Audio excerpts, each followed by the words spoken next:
Yo, what's up guys? Tech Guy 2005 here. In this video, I'm going to be showing you the MacBook. As you remember from my other video, I was going to try to fix this MacBook.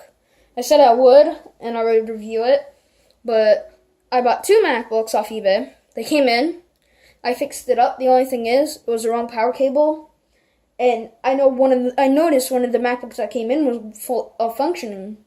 So I'm using one of them I'm using one of them as my main machine now. This has, instead of 128, which is the 2008 came with, this has 64 megabytes NVRAM instead of 128. Core 2 Duo.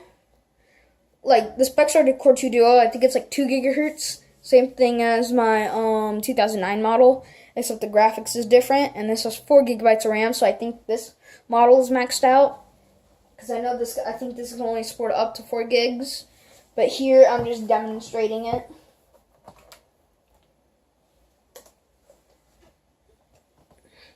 I'm gonna go put the password.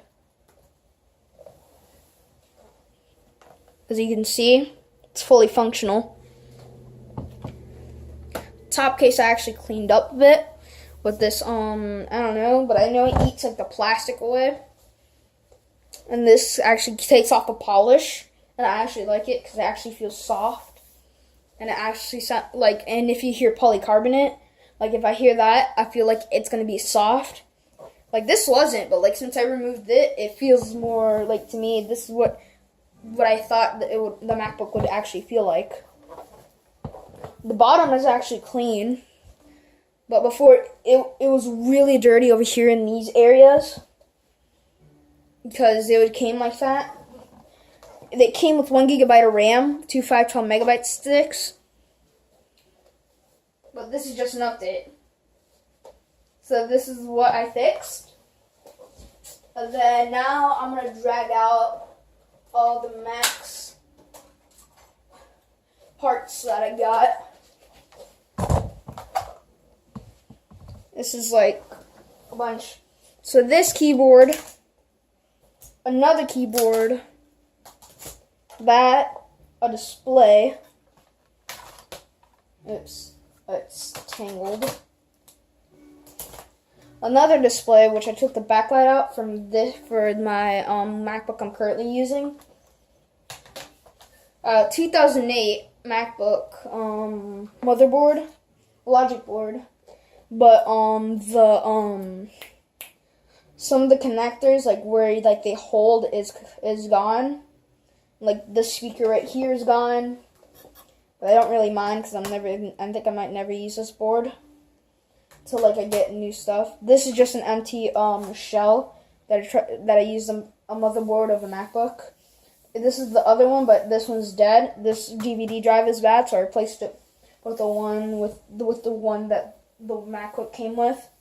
The one I just showed you, that's the one that came. And I replaced the DVD drive because it's making this clicking noise. And it sounded so weird when you started it up.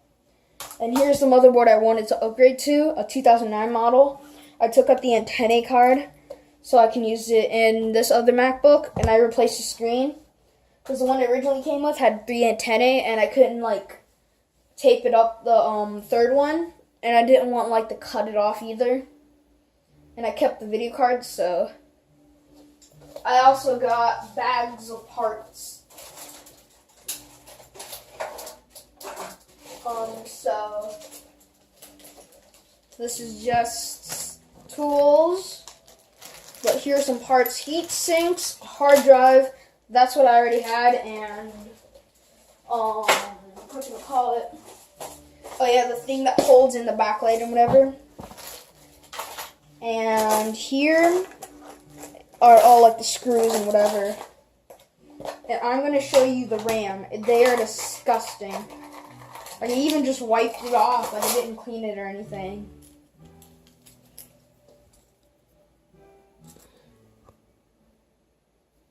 You can't see it, but it's pretty white and crusty on the connectors. I think it might have been water damage. They both came with 512 megs, each stick. and both RAM slots are filled. And then I got two Airport Extreme cards that I salvaged. The two. This is the one with 3 connectors. This one's with 2. And this just came from my previous MacBook, which had 2 antennae. There's one stick of 2 gigabytes of RAM, and that's about it. That's basically what I got from there. In probably like a couple of years, you might see me in like a year or two, you might see me with like 3 MacBooks, because for Christmas I'm planning for upgrading them. Like I'm upgrading their I'm upgrading the what do we call it? I'm gonna switch out the backlights. One of them has a full backlight inverter, so I'm gonna swap the cable, and the other one doesn't even have a backlight, which is what I showed you before. And I'm gonna buy backlight for it, including the cable. And maybe tomorrow, I'm gonna make a video on this exact MacBook on installing Windows 10 if it becomes successful. Like, I'll tell how I did it, but I won't show how to do it because I don't know if it'll work or not. But I'll try. If anything, if you know how to install Windows 10 on a 64-bit Mac, you tell me in the comments. I tried installing it with a 64-bit installer, but it didn't work. Now I'm going to try to use 32-bit. I don't know if 32-bit is what you have to use, but I'm just going to try it anyways. But yeah, thanks for watching. Please like and subscribe. Peace out.